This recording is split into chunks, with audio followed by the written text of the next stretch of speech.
chief, my Dekshi. He asked me to talk for us today. Today I look around and I see some descendants of other chiefs that are here, Little Crow and descendants of Red Wing and I think Wabasha and the Big Eagles.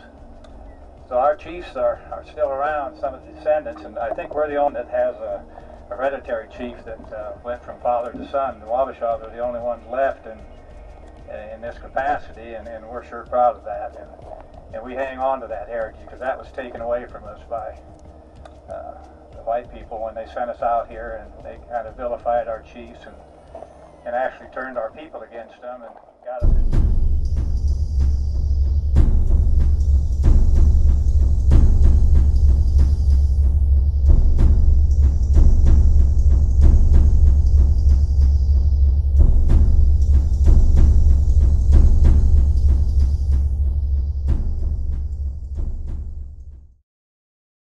And I want to talk about some of the things that our women went through here that really, really suffered here.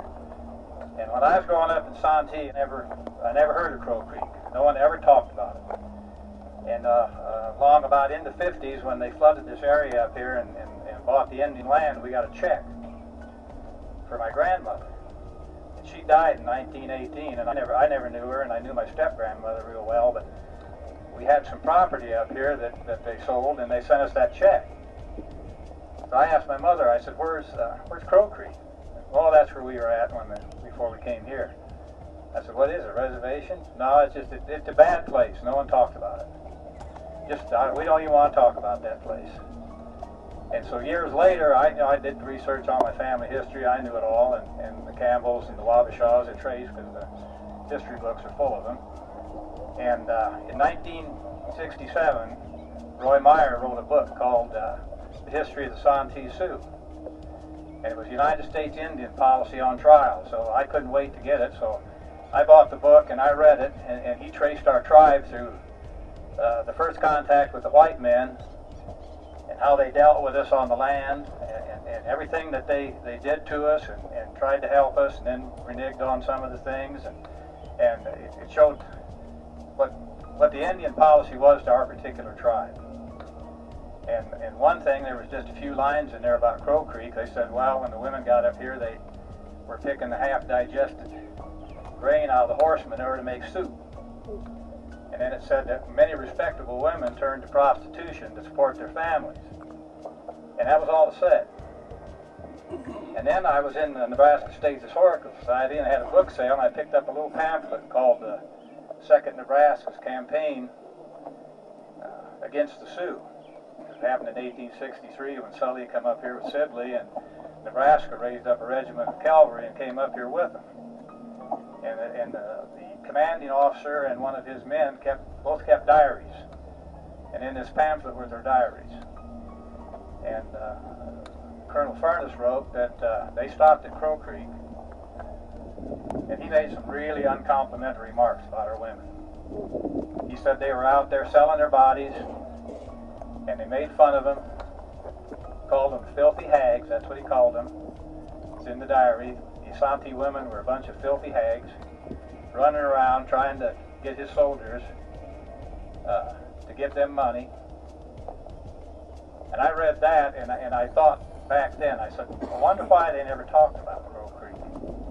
And then I read later, the rape victims don't talk about rape. A lot of them don't even want to know it. They won't admit to it. And I thought, here we got, when they finally went down to Santee, there was 900 women here, and 143 children and men. So our women really were suffered and humiliated here. And I wanted that known, because that's why they didn't talk about Crow Creek. And I don't know what you want to call that. Maybe the government would give a spin on that and call it consensual rape. I don't know. They'd come up with something, I'm sure. But that's what happened to our women here. And all of us here, a lot of us here came from those women probably that suffered here. And that's why when we put this monument up, and I'd read that way before we ever thought about this monument, and when I thought about what our women went through here, and then I thought about my Dakota grandmothers and I counted 16 Dakota women that I was raised around at Santee. my great-grandmother, my grandmother, my great-aunts, and all my mother's siblings, cousins, that helped raise me. All the love they showed me. And they were strong, resourceful women. And I thought, well, I think that came from here. When you go through something like that up here, you pass that on to your children. And today I want to say we got a lot of strong Dakota women. And I think it came from here. Because that, when you get put in those kind of conditions, it either makes or breaks you. And so today, I've always been proud to be a Dakota. Today I'm proud to be a Dakota. And I love all of you, and I'm proud of you.